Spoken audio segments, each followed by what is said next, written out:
সকাল বিকাল ও সন্ধ্যার আমল। আউযু বিল্লাহি মিনাশ শাইতানির রাজিম। বিসমিল্লাহির রহমানির রহিম।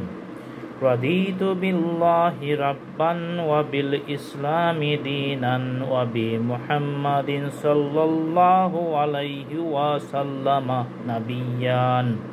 তিনবার বলতে হবে। ফজিলত প্রথমটি হচ্ছে, যে ব্যক্তি এ দোয়া সকাল ও বিকাল তিনবার করে বলবে, আল্লাহর কাছে তার অধিকার হয়ে যায় তাকে কিয়ামতের দিন সন্তুষ্ট করা। ফজিলত 2, রাসূলুল্লাহ সাল্লাল্লাহু আলাইহি ওয়াসাল্লাম বলেছেন, যে ব্যক্তি সকালে এই বাক্যগুলো বলবে, আমি দায়িত্ব গ্রহণ করছি যে তার হাত ধরে তাকে জান্নাতে প্রবেশ করাবো। এ দোয়াটি অত্যন্ত ফজিলতপূর্ণ।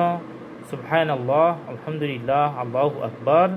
আমরা অত্যন্ত গুরুত্ব সহকারে এ দোয়াটি শিখব এবং ইনশাআল্লাহ এটা আমরা আমল করব, বেশি বেশি করে শেয়ার করব এবং অন্যান্য সবাইকে জানাবো, যাতে আমাদের অন্যান্য মুসলিম ভাই ও বোনেরা এ দোয়া থেকে এবং আমল থেকে উপকৃত হতে পারেন।